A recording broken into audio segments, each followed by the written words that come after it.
사법개혁안과 선거법 개정안 등의 패스트트랙 본회의 처리가 얼마 남지 않았습니다. 최영일 시사평론가와 함께 국회 상황을 좀 얘기를 들어보도록 하겠습니다. 어서 오십시오. 안녕하세요. 예. 국회의장과 여야 3당의 원내대표가 만났습니다만은 네. 뭐 일정은 제대로 네. 풀리지 않고 불발입니다. 있습니다. 불발.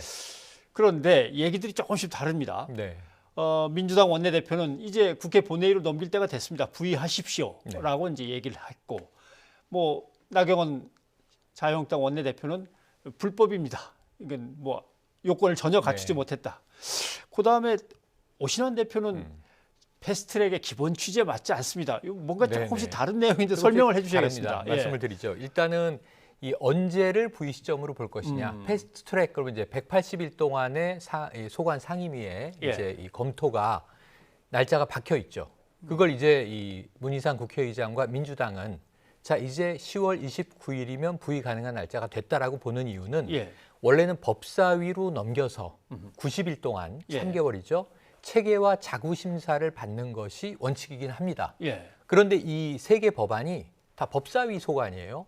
그러면 법사위가 소관 상임인데 여기서 검토를 이미 180일 하고 또 법사위로 넘겨서 90일을 또 체류해야 되느냐. 이것은 완성됐다라고 보는 것이 이제 민주당 안입니다. 그리고 문희상 의장은 이제 민주당 안을 지금 지지하는 입장이나 단 이 여야 3당이 합의하면 나는 상정할 것이다.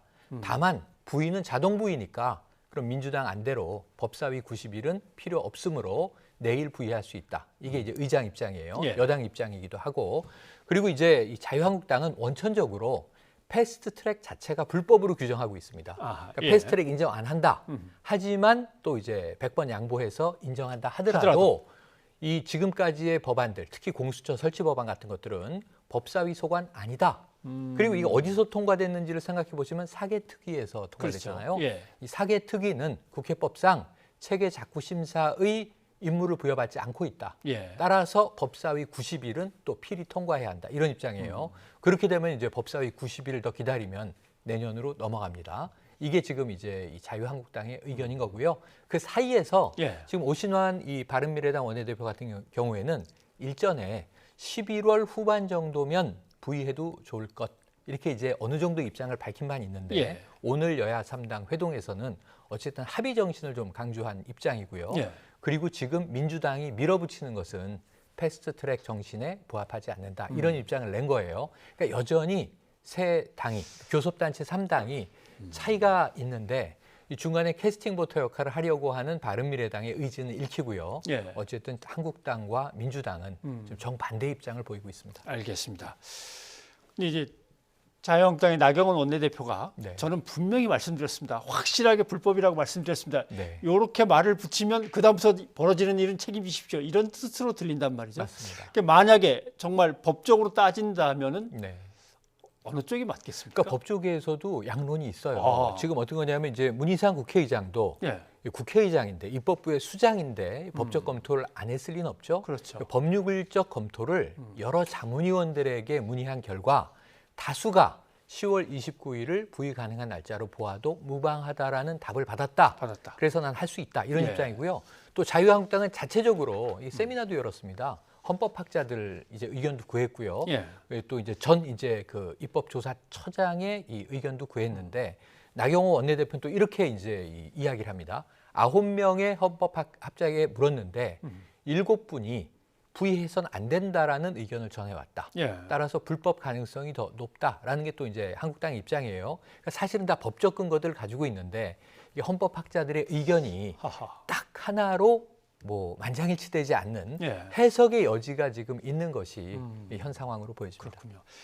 일단 문희상 의장은 뭐 신중히 잠깐 생각해 보겠다라고 답변하면서 넘어는 갔지만 예전에도 이미 이건 빨리 처리해야 될 거라고 이제 의견을 낸 적도 있고 이번에도 뭐 약간 지나가는 말이긴 합니다만은 이제부터 내가 알아서 할 일인데 뭘 그걸 법이 어떻고 해라는 쪽의 말도 살짝 흘렸기 때문에 사실은 부의를 하겠죠. 사실은 이게 법률적으로 국회의장의 권한도 있죠. 권한을 부여받고 있죠. 국회의장이. 그래서 문희상 의장의 입장을 제가 간단하게 정리드리면 세 당이 합의해서 부의를 뭐 11월 언제 하겠다, 12월 언제 하겠다 그러면 따르겠다.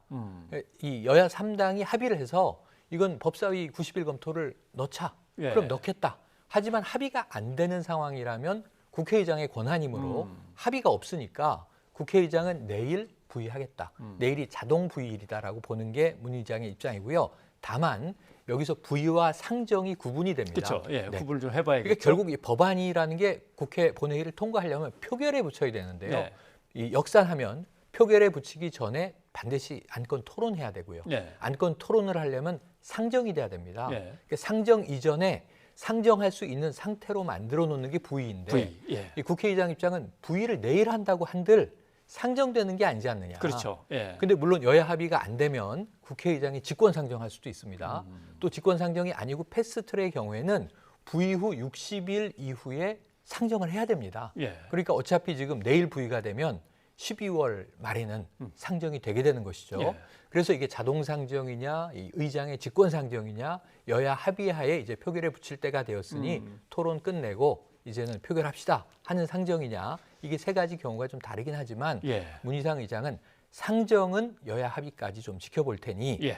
60일의 기간이 있는 것이고 이 최장 그리고 이제 적어도 내일은 부의를 한다는 것인데 너무 이렇게 염려하지 마라. 계속 3당의 의견을 구하겠다. 그리고 오늘 밤에 사실은요, 좀 공문을 준비하고 있다는 소식이 들려오고 있습니다. 그럼 부의를 준비하도록 위원회에다 또는 국회 사무처에다가 예. 부의는 국회의장이 문서로 이제 때가 됐으니 부의하겠소라고 법사위원장에게 공문을 보내면 예. 부의가 되는 겁니다.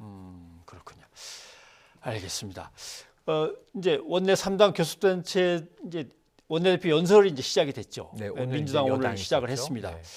보니까 연동형 비례대표제 내세우면서 네. 선거법 개혁 빨리 합시다. 국민들이 맞습니다. 바라는 바입니다라고 했는데 이제 역시 자유한국당 쪽에서는 결국 민주당하고 정의당만 유리한 법안이니까 그러는 거 아니냐 네. 반박이 나왔습니다. 지난번에 이제 이 자리에서도 패스트트랙 때 선거법 개정안 관련해서 말씀드렸지만 사실은 여야 모두 거대 양당은 손해를 보는 시뮬레이션입니다. 네. 하지만 이제 군소 정당들은 이제 이득을 볼 수 있죠.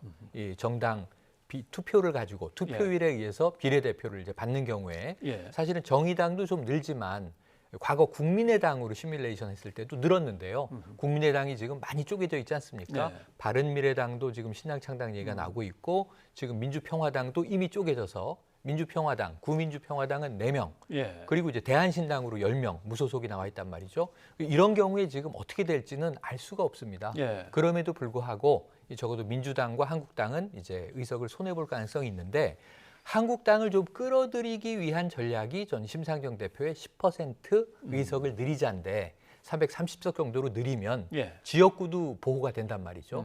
지금 아무래도 이제 민주당 내와 한국당 내에 지역구 의원들이 많은 쪽은 지역구가 사라지는 것에 대한 우려가 큰 상황이죠. 그렇죠. 그래서 근데 문제는 나경원 원내대표는 이것을 바로 이제 직격 비판을 했습니다. 그러니까 받지 않겠다라는 입장을 명확히 한 거라서 10% 이상 늘리는 않은 큰 의미가 없어졌다고 보고요. 이것은 예. 이제 쉽지 않고요. 국민들의 여론도 만만치가 않고요. 말씀하신 대로 이제는 선거제 개편안과 이 사법개혁 위에 올라가 있는 검찰개혁안, 사법개혁안이 어떻게 연동될 것이냐인데 지금 오늘 이 이인영 원내대표 연설에서는 어쨌든 공수처 설치를 먼저 예. 그리고 선거제 개편 반드시 이뤄야 된다 이런 입장인데 지금 한국당은 제외하고 지금 나머지 군소 세 야당은 반드시 선거제 개편을 이제 바라고 있는 입장이거든요. 표면적으로는 사실은 민주평화당이나 또 호남 의석에서는 좀 반대 여론도 적지 않습니다만 그럼에도 불구하고 이제 여기에 찬동하는 이제 표들이 많을 것으로 보여져요. 예. 민주당이 128석이기 때문에 149석을 얻어야 공수처도 통과시키고 예. 검경수사권 조정도 통과시키고 선거제 개편안도 통과시킬 수 있습니다. 그렇다면 적어도 지금 우호적인 정의당, 예. 대한신당 그 외에도 한 4-5표가 더 필요한 상황이기 때문에 이게 바른미래당이나 혹은 이제 민주평화당에서 와야 되는 상황이거든요. 그러기 위해선 제가 보기에는 아마 협상의 과정에서 오늘 이 여야 3당은 교섭단체만 국회의장과 협의한 거기 때문에 예. 정의당 외에 다 빠져 있습니다. 그러니까 이제 내일부터 아마 민주당에서는 군소정당과의 이제 긴밀한 협의를 통해서 149표를 모으기 위한 작업에 들어갈 것이다. 네. 이렇게 전망을 해봅니다. 정의당의 심상정 대표가 아니 여야 5당이 합의했었던 적이 있지 않냐. 있었죠. 10% 선에서는 좀 국회의원 숫자를 늘리자라고 네. 했는데 나 대표가 딱 끊었고 다시 논의될 가능성은 없겠습니까? 논의될 가능성이 표면적으로는 쉽지 않습니다. 예. 사실은 한국당 내의 지역구 의원들도 이렇게라도 해서 선거법이 이왕 개정될 상황이라면 지역구를 좀 보호받고 싶은 욕망은 강할 거예요. 그런데 문제는 당 지도부 입장에서는 굉장히 단호하죠. 지금 이제 이게 배지를 얻기 위한 야욕이 드러난 것이다라고 오늘 이제 비판을 한 상황에서 번복해서 느려보자는 합의에 임하기는 어렵고요. 또 한 가지는 이미 연초에 아까 말씀하신 5당 합의가 지난해 연말입니다. 연말이죠. 그때 손학규 대표와 이제 그때는 이정미 정의당 대표가 단식 투쟁을 했었죠. 근데 여기에 여야 5당이 합의했는데 이 올해로 들어와서 연초에 왜 자유한국당만 선거법 개정안에 대한 의견을 내지 않느냐라고 했을 때 100% 지역구 의원으로 하고 비례대표는 아주 없애자는 극단적인 180도 다른 안을 냈었단 말이죠. 그 이후로는 서로 전혀 다른 길을 가고 있기 때문에 지금 연말이 되고 있습니다만 합의로 돌아가기는 쉽지 않다라고 관측을 해봅니다. 지난해 연말에 5당 합의를 이제 꺼내왔자 소용이 없는 일이고 많은 변화가 있었죠. 알겠습니다. 오늘 고맙습니다. 도움 고맙습니다. 많이 받았습니다.